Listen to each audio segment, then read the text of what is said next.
Welcome to Medicine and Healthcare Around the World, the podcast where we connect with passionate people from all over the world that are making an impact within the field of medicine and health.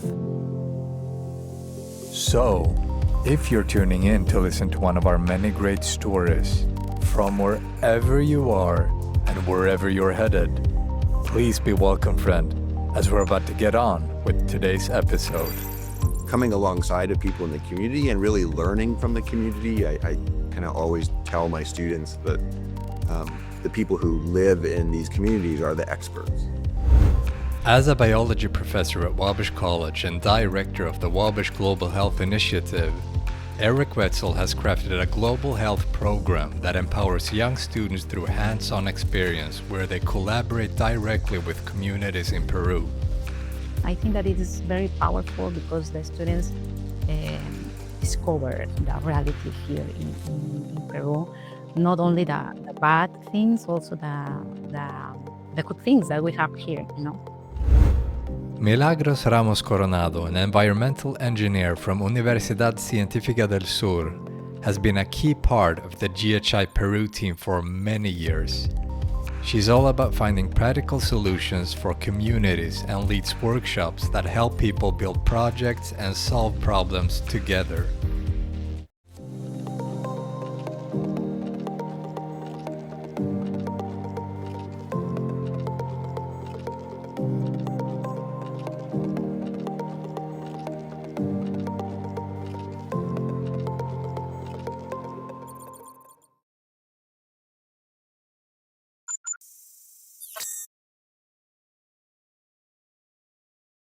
Thank you so much for attending this interview. I am so honored to have both of you, Dr. Wetzel and Dr. Ramos Coronado. So,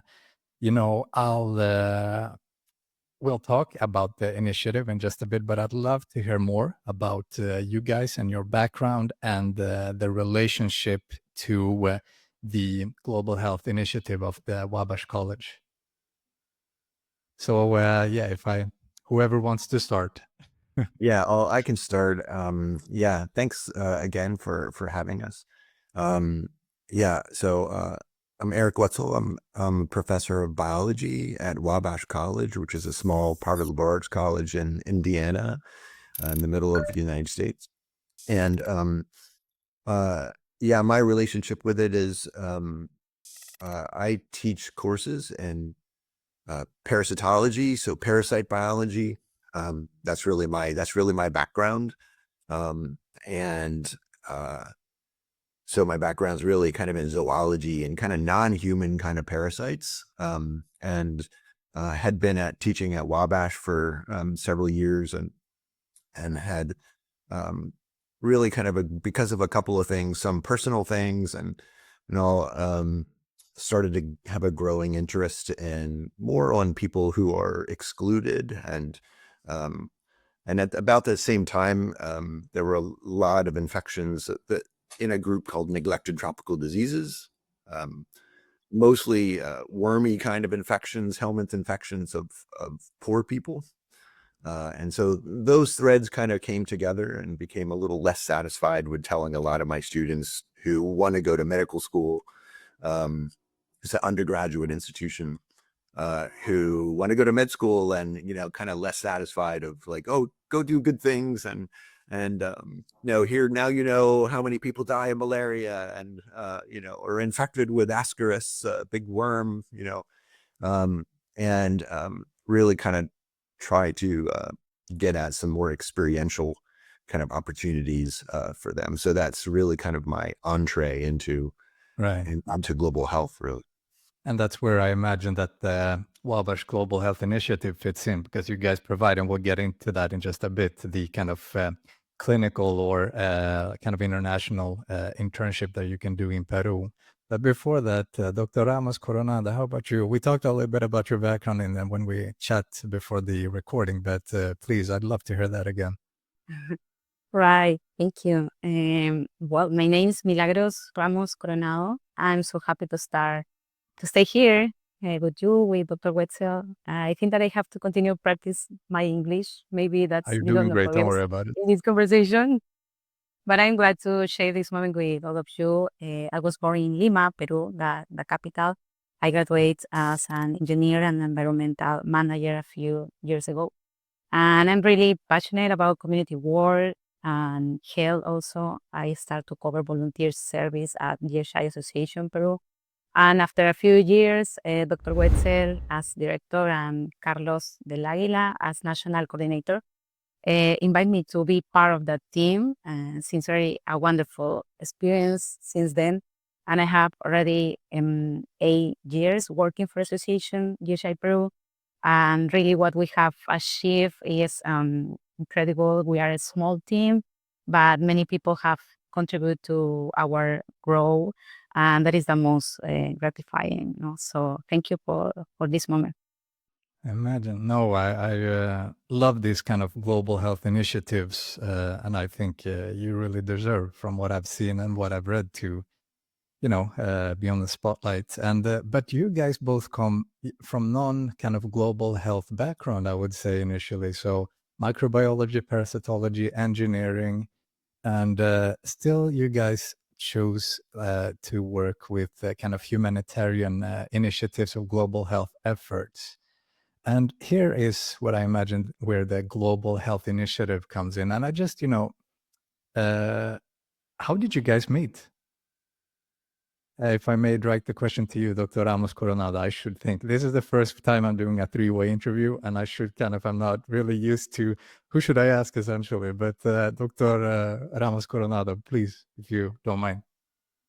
With Dr. Wetzel, the question is Yes, about, please. Yeah, how did you meet? wow, more than 8 years ago, uh, I started in GHI Association like a volunteer, volunteer service because my university, I need to cover a course in my university only for 3 months. Yeah, so I started in GHI Peru and I say, okay, only 3 months because I need to pass my courses. No, and yes, I met with Dr. Wetzel, with the team here in Peru, and these 3 months change, and I decide, okay, 3 months more, 3 months more, and now I'm here with more than 8 years and develop many things in the association, not only our programs, also many activities, internships, many things that we create and organize with Dr. Wetzel and with Wabash in general. Mm. Would you agree that this is the starting point where your kind of interest for global health developed when you did this kind of 3 months? Yeah, sure. Um, I imagine that when I do my activities in GHI Peru, I also focus only in the social part.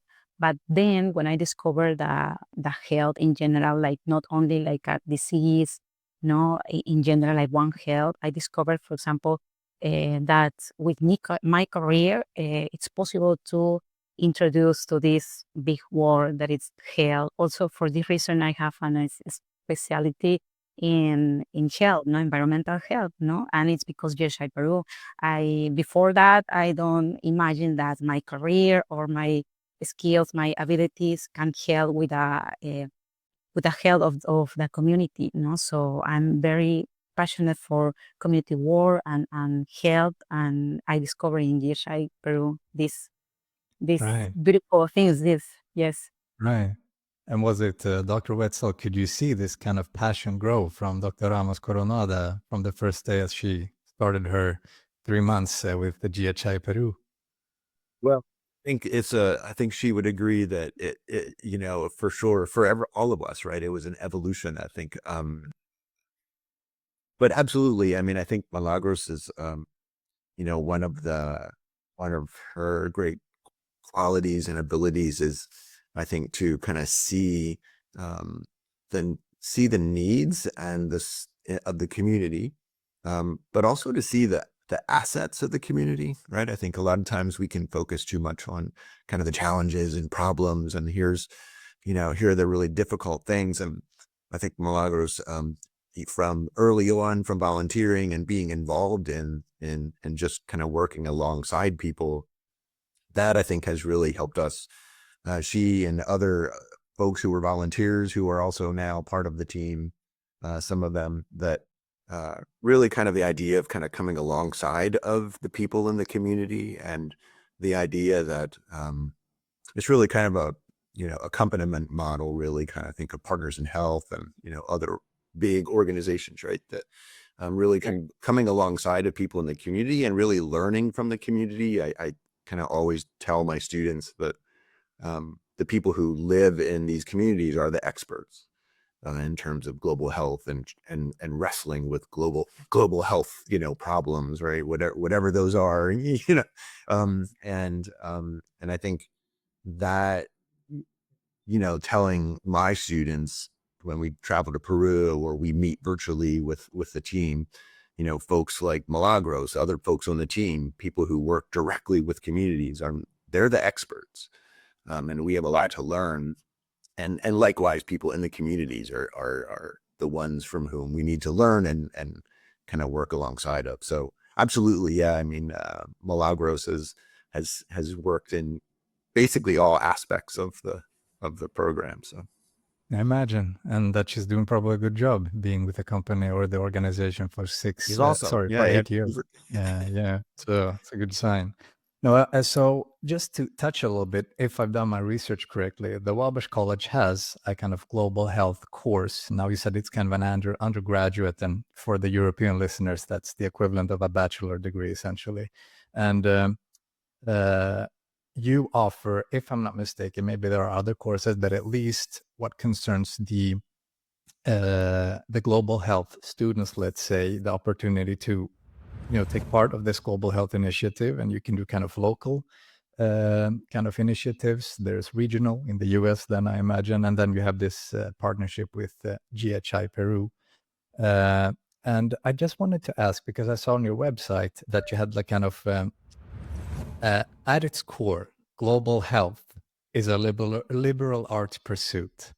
And I wanted to ask you, Dr. Wetzel, about that statement, essentially. Yeah, I think, the liberal arts, there's lots of ways that probably depends on how many people you talk to kind of get different views on this. I think that one of the things that the liberal arts as a type of education or an area of study, I think, is really kind of to expose students to multidisciplinary issues, right? And to really kind of liberate our minds. And I think not just our minds, but really kind of how we then apply that. So I think from my perspective, kind of the multidisciplinary, the multifactorial issues and challenges and assets, right, of global health as a discipline, or what's been described as kind of a collection of problems, right?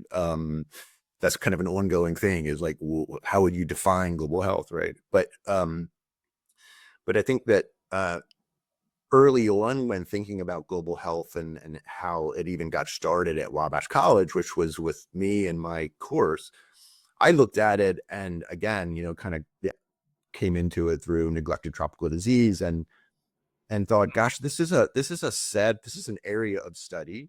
It's an area of research. It's an area of practice, right? Of application, really applying our liberal arts education, right, to kind of real world issues. And it's every global health issue. I come at it from kind of a parasitology, infectious disease thing, right? Every disease, infection that someone has in a poor community, on the edge of Lima, sure, that's a biology problem, right? You have a 10-inch, worm, living in your intestine. Like that's a parasite host biological problem. But it's also education. It's also historical reasons for why people live in certain conditions, why people have been impoverished, and those are policy and political reasons.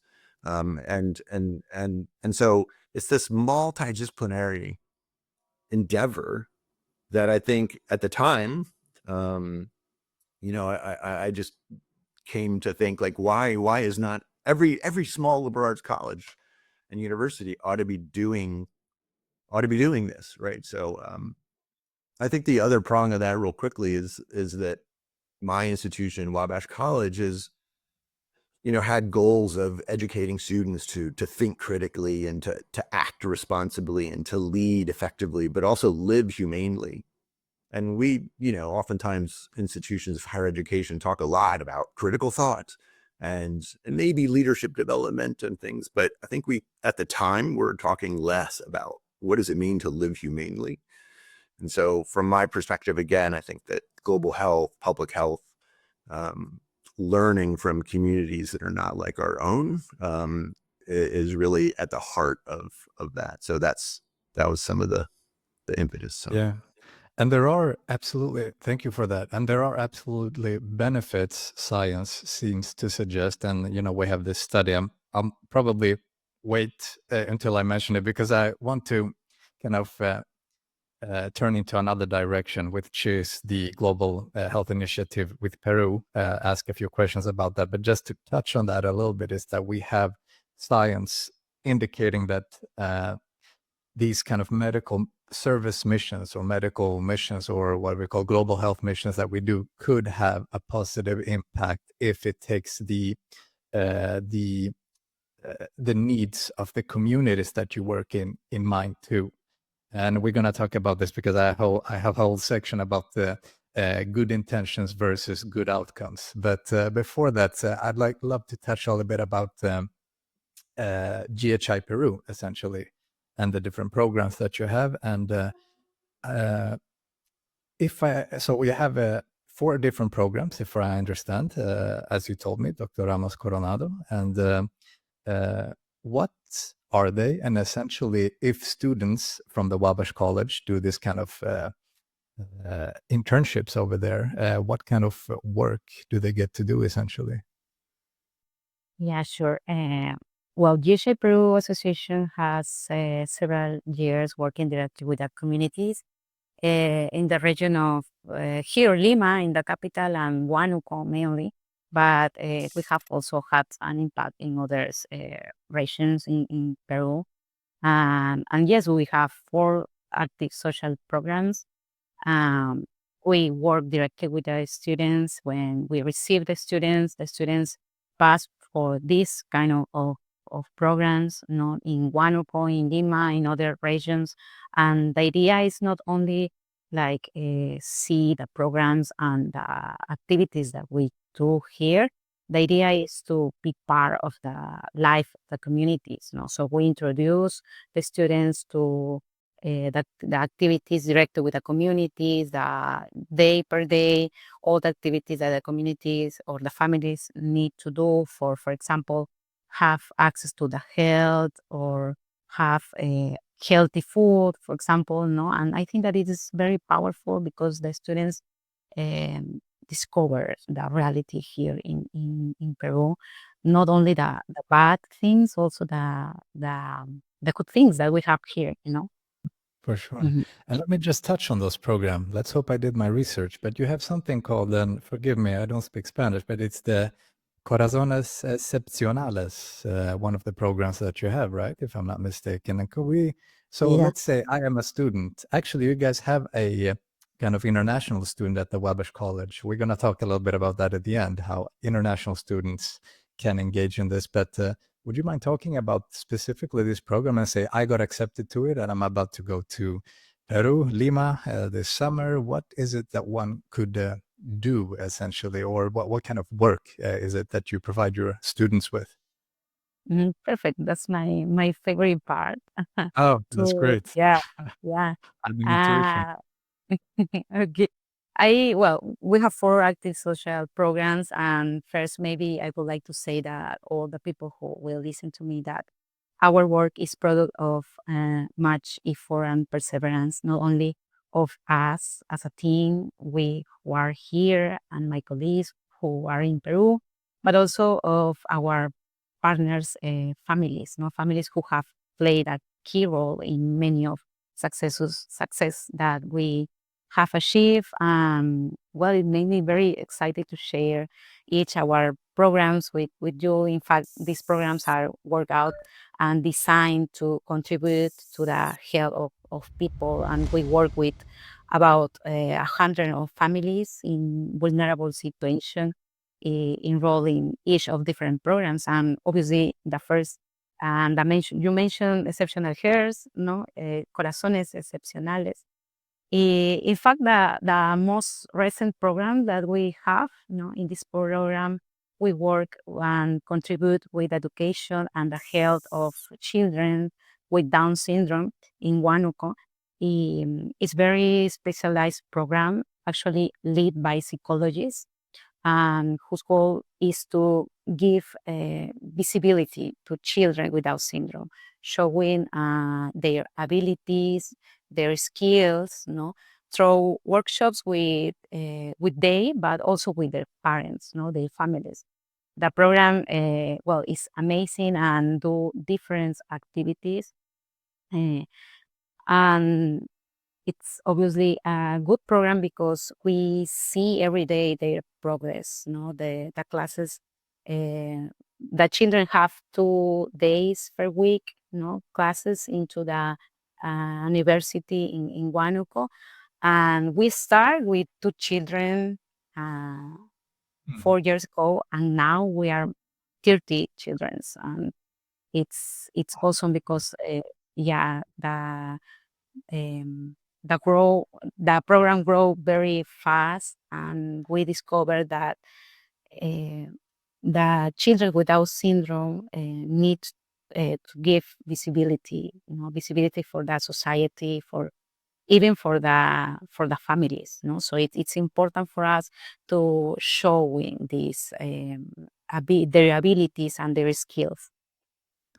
Right. Is it kind of, if I may ask, in Peru, is it considered, is it kind of a stigma, or is it a sensitive topic, the Down syndrome in general in the society of Peru? Yeah, sure. Yeah, that's a big problem here. Maybe especially in the highlands, and for example, Corazones Excepcionales is in Huánuco.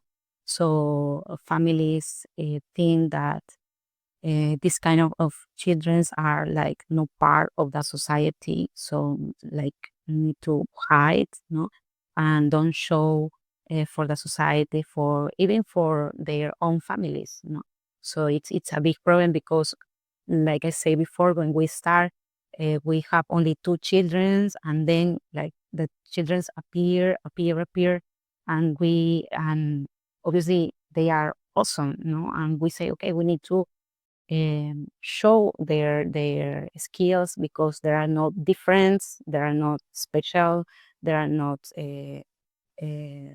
other kind of people. There are like me, like you, have other, like the name, like exceptional hair, For yeah. sure. And I think in many other societies, at least I can speak for Sweden and Italy, it is shown that people with Down syndrome, for instance, have at least as much capability to provide to society as anyone else, essentially. But I wanted to ask more concretely because for those listening again, they know I'm basically the guy in the class that asks a lot of questions and try to get into like microscopic view of how things are going on. What does that mean more concretely? So they have classes and you are teaching, is it subjects related to school curriculum? Is it a workshop? And how do the volunteers of the Wabash College Global Health Initiative contribute to this? Maybe if I could direct that question, the first question about what they do more concretely to you, Dr. Ramos Coronado, and then we can talk about how the students get engaged with you, if you don't mind, Dr. Wetzel. Yes. Well, when we receive students, the students do many things with the programs. For example, home visits. I really like home visits because it's the way to, like, it's the first contact that they have with the families. Then when we provide this kind of tools for the students, we pass to the other step, that is connect with the children. For example, in the case of the exceptional health programs, and it's like to work with the children in the specific topics. The program develop topics like like not like a school, but help, for example, with lecture, with math, with abilities, so the students with a psychologist, work together with the children and discover, because it's not like the same curriculum for all the children. All the children have like a mini plan, so the psychologist need to study, her their um, abilities, and like to adapt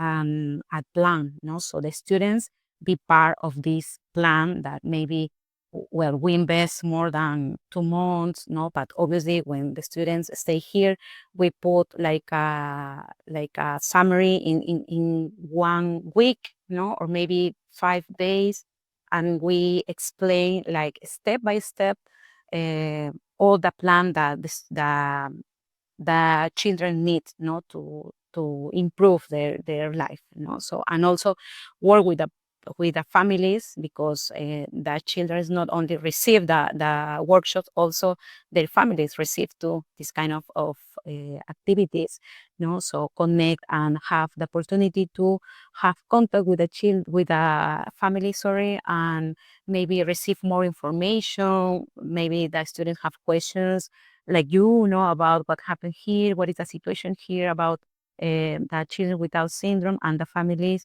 It's a good opportunity to talk with the families, so work directly with the families. And did I understand correctly, like you spoke about they doing math? Let's say we have a class or a workshop where they do math, and the students in this case, are they like providing a hand, like with the math exercises? Is this one of the things that the students get to do? Mhm. Yeah, sure. Yeah, that's one line. But maybe especially the first step is to work in the behavior. It's very complicated maybe to put like in a general topic, but the that step, maybe it's first work in the behavior of the children, and then pass to maybe lecture, read some things, maybe vowels, little words, and then pass to the maybe recognize numbers, money, maybe, because the idea is to improve their behavior, and also uh, give all the tools that the children need to be independence, maybe. Yeah, I don't know if the word is correct, but yeah. So So in best word. this way, thank you. In this way, we discover which topic the children needs to work, with much effort, So for this reason, the psychologist is very, very necessary to like adapt the plan, and say, okay, these children improve their behavior, but have problems with vowels. No, okay, so we need to put a concentration in the vowels, and then go or return to behavior. Yeah, so it's very dynamic plan, and very obviously we need to invest many time to adapt, and And it the sounds plan. very, yeah, and it sounds very hand tailored. You said like for each and every individual of these Corazones Excepcionales, like the exceptional hearts, they have hand tailored. You talked with was it the psychologist you said, or maybe a psychiatrist or a doctor, about how to, so there's the medical approach. You have the kind of medical approach. There's the educational approach. It sounds like you're kind of bringing in many different kind of areas for a more holistic, hand-tailored, let's say, uh, intervention or action, let's say, to improve to improve the conditions of the children, essentially. And I love to hear that you went from 2 to 30. So I'm guessing it's spreading. And would you say, and I'll finish with this question to you, Dr. Ramos Coronado, and then I'll head to you, Dr. Wetzel. But do you see that there is a change in terms of the normalization, in this case, of these children in the communities? Yeah, sure. We discovered that for example, now GHI-Peru receive big companies who want to help us, and maybe in the past it was not common to have a big activity with COEX, with a program, with big companies, with a university, maybe with the Ministry of Health. So GHI-Peru is a good platform to show that these children with Down syndrome are part of our life and are part of the society. So for us, it's very very important, to show this opportunity, with all. And spreading the awareness also, it sounds like, especially if bigger companies and organization is getting involved. So congratulations to that, really. I will also, now that was one of the kind of programs, and you said you have 3 others. I'll make sure to mention all of them in the show notes at the end for people to check out. But thank you for sharing that, absolutely. But you talked at the end a little bit about my next segue that I want to turn into. And I'd like to turn to you, Dr. Wetzel, about the kind of how does one do that? This is something that is fascinating to me. How does one build these? Now, if I'm not mistaken, this organization, the Global Health Initiative, Wabash, has been present for more than 10 years. And so how does one do the kind of, from the beginning, try to found, well, why Peru, first of all? I'm very curious to know that. But how does one build the connections that is, from what I hear now, the many organizations or bigger players that are involved? How is that done? Well, I would say that I'm not sure there's a single path. Well, I know there's not a single path by any means, and I certainly wouldn't say that we have kind of the correct recipe for all of that. I think like every organization, I think that we would say there's lots of starts and stops and errors and things. I think to answer real quickly, why Peru. This was kind of goes back to kind of how I personally got into it, and some of the kind of the non-work kind of threads that were involved. My wife and I had at the time, the church we had attended here, we had started a ministry or whatever having to do with orphans and orphan care, and this was kind of part of this was the like greater eye-opening, awareness of kind of folks who were excluded, right? So that part of it for me personally, and so we had actually started to partner with an organization in Peru, and so I had actually just gotten back from Peru, and within about a week of that, I had gotten invited to a scientific conference. An international conference that was on parasitology. And so I thought, oh, wow, look at this. This is a great kind of confluence of some things. And so I ended up attending that. That was in 2008. And so, so things kind of went quickly. So I went there and I met some students and met folks who had similar kind of interests. And at the time, this is right around the time that I was kind of thinking we ought to, at Wabash, and other places, like we ought to be doing some kind of global health. And I was at the time pitching to the college ideas about like, how do we do global health at Wabash? And so that kind of quickly snowballed into, I ended up returning there. My family and I was on sabbatical the next year, and my family and I lived in Lima for like 3 months, and I spent time traveling to different areas to check places out. And I went to some awesome places in Peru that I don't take students currently, and for good and bad reasons, right?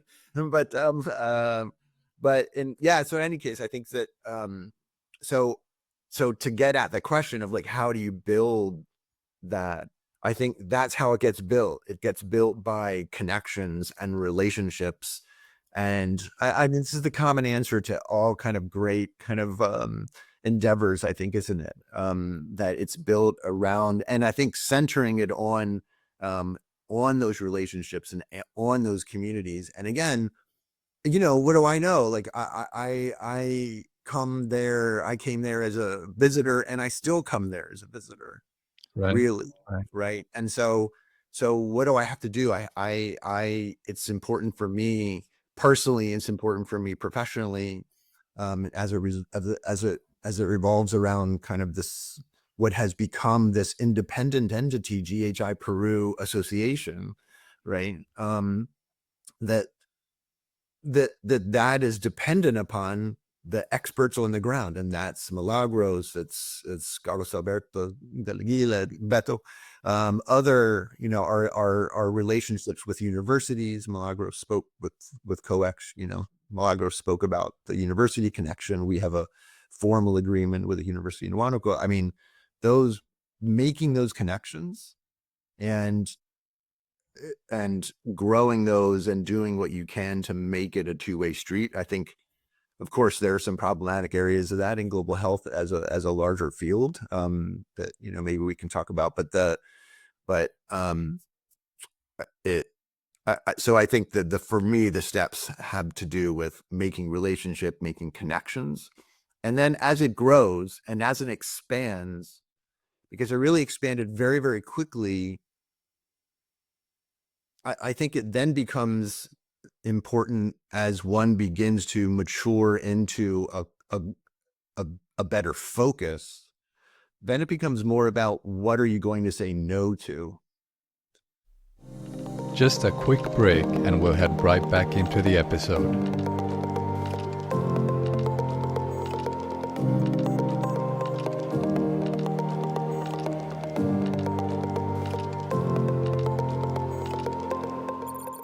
So I'll go into the next question, essentially, which is still related to what we talked about. But that is we talked about how the mechanism of building this kind of organization. This is what we touched on, essentially, before how we had a little technical issue. But I wanted to touch on the good intentions versus doing good. Because as you do this kind of networking that you talked about, Dr. Wetzel, I think you have to, and I'm going to mention a story and then we'll go on from that. But if you have heard about the Play Pump initiative in South Africa. So this was done many years ago, where they had this kind of, it's called a merry-go-around for children. It's like this kind of circular thing. I'll show a picture for the people watching the video on the podcast, but it's a kind of thing that you see on the playground that the kids kind of hold on to, and it goes round and round. And this was kind of a philanthropic initiative that was done by the Play Pump International in South Africa, that was connected to this water tank, and it was supposed to kind of provide clean, fresh water to the community.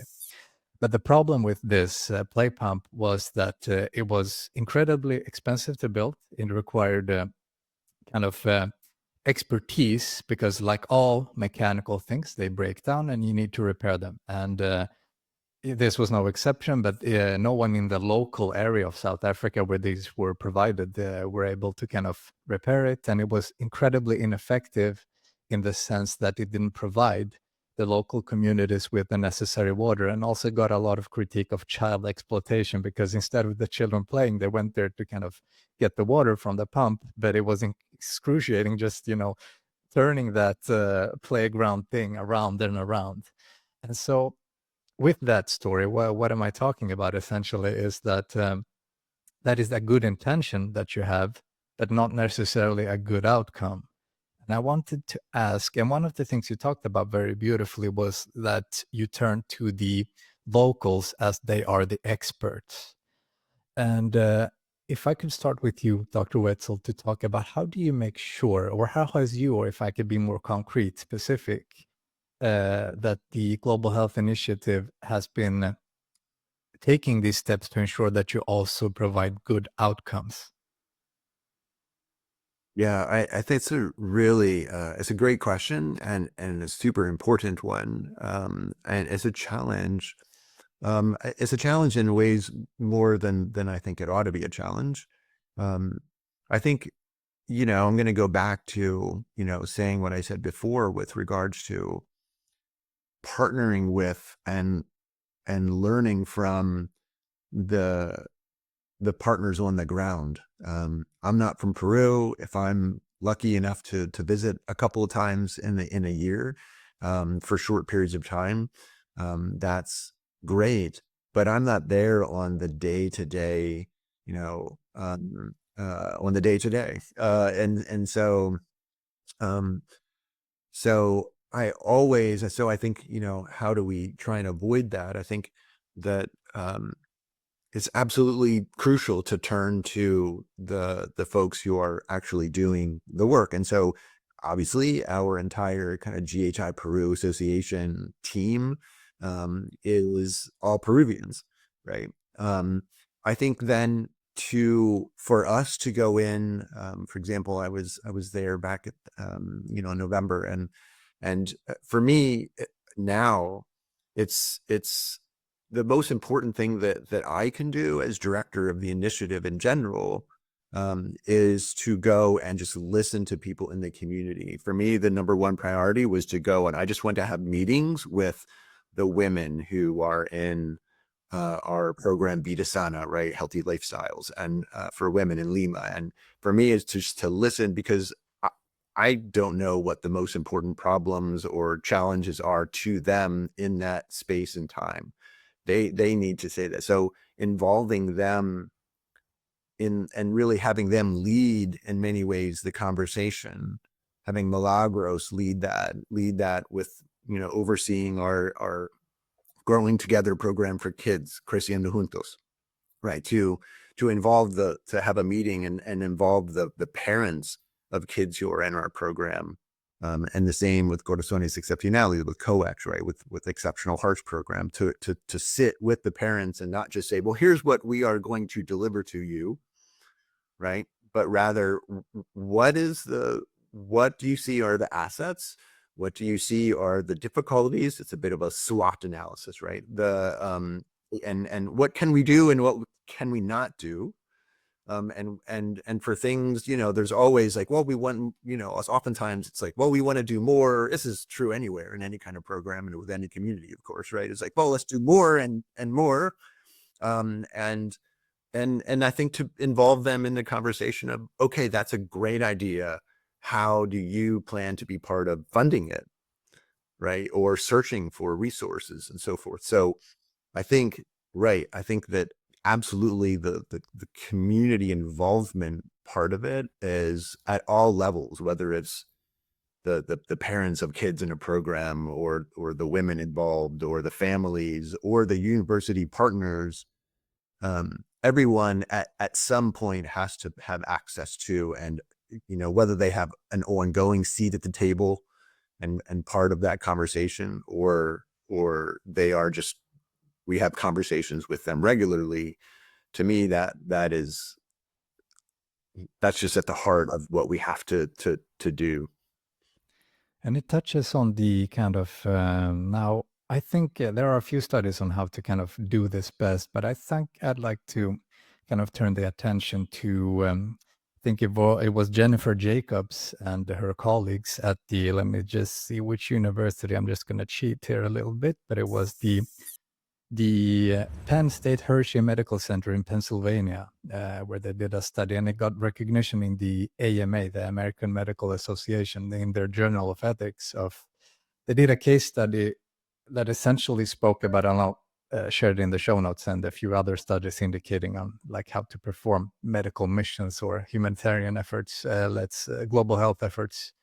But what they all have in common essentially is taking the needs of the community in mind, essentially. And this is what her Jennifer Jacobs study and colleagues also indicates, essentially, that you take them into consideration. And you talked about like kind of concrete actions, Dr. Wetzel. You kind of have meetings where you gather the thoughts, I imagine suggestions, action plans on how to do that. And I'd like to get a little bit more concrete to that, if I may turn attention to you. Dr. Ramos Coronel, about could we mention something that is maybe specific to maybe Peru or the culture in specific, in which you have to kind of take the needs of the communities in mind and say, this is how we kind of tailor it or specialize this to improve the global health initiative here?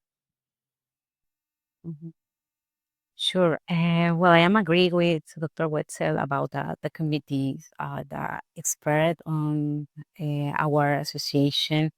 And well, it's maybe I have a question that our national coordinator asked for the students in Wabash when we visit Wabash the last year. And I have a questions that I want to share. That is, for example, how many days do you stay in your house without water? Right. In your life, how many days? Maybe for in my case, for example, 3 days, maybe 4 days. When we ask this question for the student from Wabash, the students say no, eh, Always nunca, available. never. Yeah, Yeah. never. No. And in our communities, there are families that wait for or stay without water for more than 20 years, 25 years. So the question in this case is who knows more about water management, for example? Obviously the community know more than even me, even the association, no? So I discovered with the association that it's not that, for example, I know more than you, more than the families. Is the answer is that we both know but different things. No? So we need to complement each other. And this is the focus in the association that we know something and you know other thing total different. So okay, come on, come here and do something good for your community, do something good for the association, do something good for volunteers, no? So this kind of dynamics have good results because the communities and the families feel part of the association. It's not like the association and the programs and the families. No, the families are part of the association and stay with us. And also, like Dr. Wetzel mentioned, we receive feedback, we receive suggestion. We ask many questions for the community. What do you think about this? We have other idea to do these activities. And in this year, for example, our director, Dr. Wetzel, and our coordinator include leaders of the community into the plan, the plan to the association. No? So this is perfect because when we stay in the community and when we do our workshops, we know that it's not my idea, like engineer, like a woman, like a person. No, it's my idea plus the idea of some leader of the community, the idea of some children into the community. So this is awesome because it's like a synergy. I don't know, synergia. That's right. Yeah. Uh, yeah, and good. Could we just or I would just add yeah, like the, please the, go the ahead. concrete Go ahead. part. Sorry to interrupt you. The Oh no, right. So please. I think there's examples there having to do with like how do we talk about like certain things like water and we in the education portions, right? Like what are the things to include, what not to include, and that has led to things that we have done in the community with kind of how they store water, and we try and collaborate with a local kind of Ministry of Health. So part of our thing, particularly in Lima, right, is to kind of connect the community with the local Ministry of Health post, where that connection has not always been, the greatest. And so, how do we kind of talk to the physician who's the health officer at the local health post, right, to know, okay, what are his concerns? What are the community's concerns?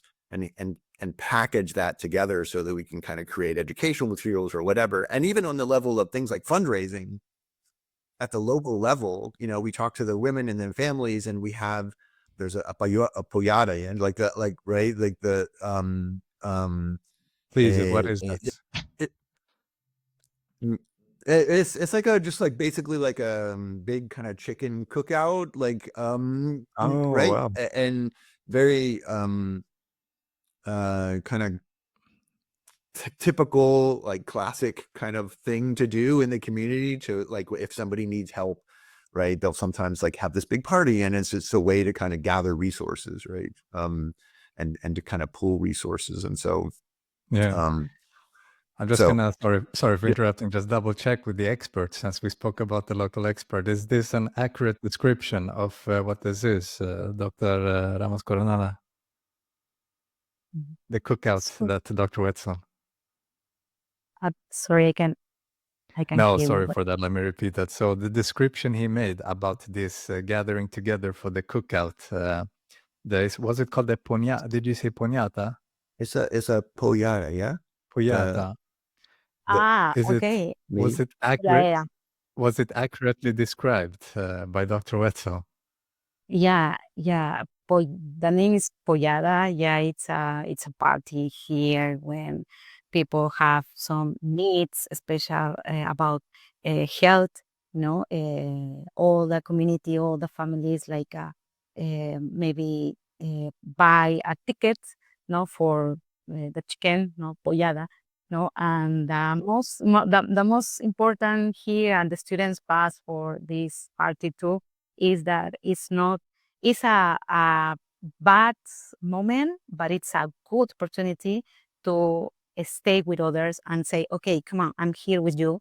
And maybe I don't have money to give you, but I'm here with you. If you need help, if you need, I don't know, something, I'm here. So this it's very common here in our communities, and this is special, because you can share not only like good moments, also you share bad moments with your families, with your community, and that's Mm, so special.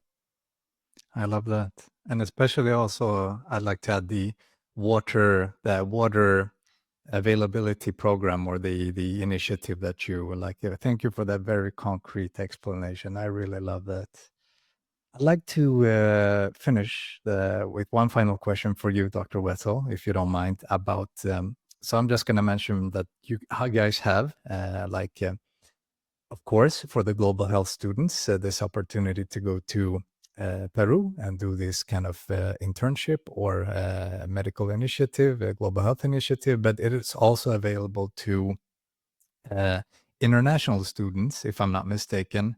And you guys provide also kind of scholarships in relation to that. And that might be, the ears of my colleagues here in Italy might be widening a little bit. And I'd like to ask you about that. And also on top of that, what do what are usually, and again, I'll provide the link for people to watch, because they have at their website the kind of videos of people that talk about these initiatives and their experience, the students. But just essentially, uh, so final question is, what do students that do this Global Health Initiative Peru take with them as they go back to America? Hmm. Yeah, I think that one of the things that I want students to understand, and this plays into kind of just the whole kind of perspective of global health, is really uh, it has to do with perspective, and it has to do with kind of complicating.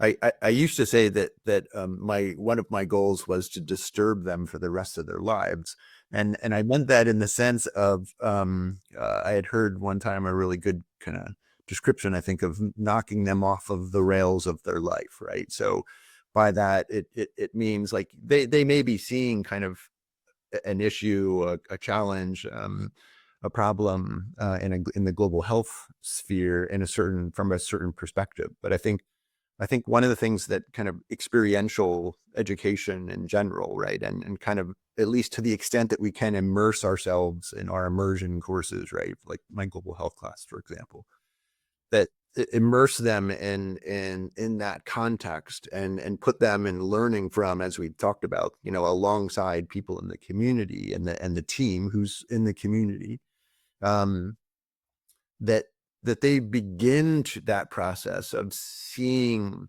putting on a new set of lenses, right? I mean, to be able to see the world in a different way. And so how does that affect them when they go back? I think in the best context. There's always a range of how students kind of take this in and For sure. process it, of course. And it takes a long period of time, which I think is difficult to assess sometimes, right? I think we're oftentimes in kind of educational institutions, we're so involved with like, I want that, post-trip assessment.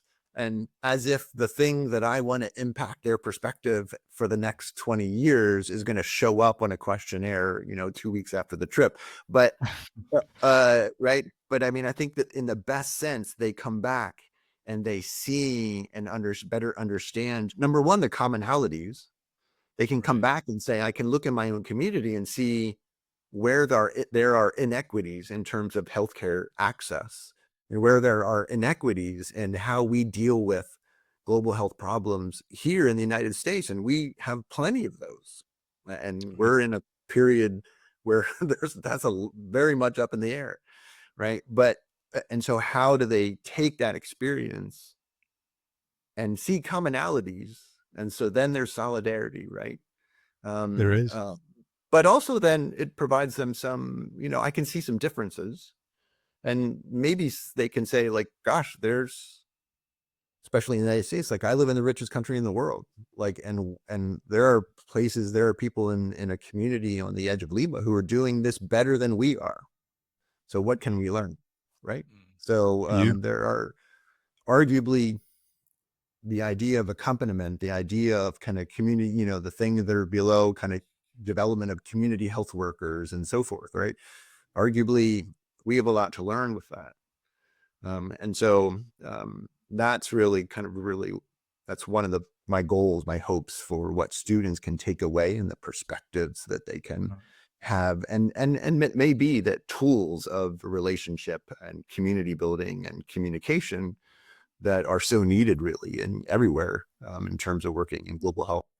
For sure. The kind of compassion for other people, and to say at least what concerns medical students, again, going back to the studies, we talked about Jennifer Jacobs' study and colleagues at Pennsylvania about keeping the needs of the communities in mind, but also in terms of kind of clinical practice, these future doctors, not everyone, but a lot of them become more compassionate in the patient-doctor interaction, and also more they get you touched on the kind of holistic approach that you see it on a at least as a doctor, we have an issue also in Europe, I'd say, with that we're only focused on signs and symptoms and we provide medication, but you don't see the socioeconomic perspective. And these kind of places of doing these global health initiatives really provides, like you said, it's a spectrum for sure. Not everyone would find this kind of rewarding, but hopefully most of them. But seeing kind of strained areas of the world, let's call it like that, can provide a more compassionate outcome in the end. And so with that said, it's been such an honor speaking to both of you, and thank you really, I really mean it. Thank you so much for really taking your time in your busy schedule with the Global Health Initiative and talking about it. I'll make sure to share the show notes for people to check you guys out, and also for international students in Europe that are interested in doing internships over there. I'll provide also the links to that and these studies. And again, best of luck, really. I think this sounds like a really promising global health initiative, the Global Health Initiative from the Wabash College. And best of luck with your future endeavors, both of you. Thanks very much. Thanks so much for having us on, and thanks for the conversation. And so we look forward to kind of future conversations. And let's hope for that. Round 2. Yeah, there we go. Thank you so much, both of you. Thank you. Thank you so much for listening to this episode. I hope it brought you a new perspective, a moment of reflection, or even just a little bit of joy. You can find the video version of this episode on my YouTube channel, links in the show notes. And if you enjoyed the episode and would like to see more, please consider giving it a like or leaving a review on Spotify, Apple Podcast, or on my YouTube channel. Your support really helps others discover my content. And so, again, thank you for listening and for being part of this. I'll see you in the next episode of Medicine and Healthcare Around the World.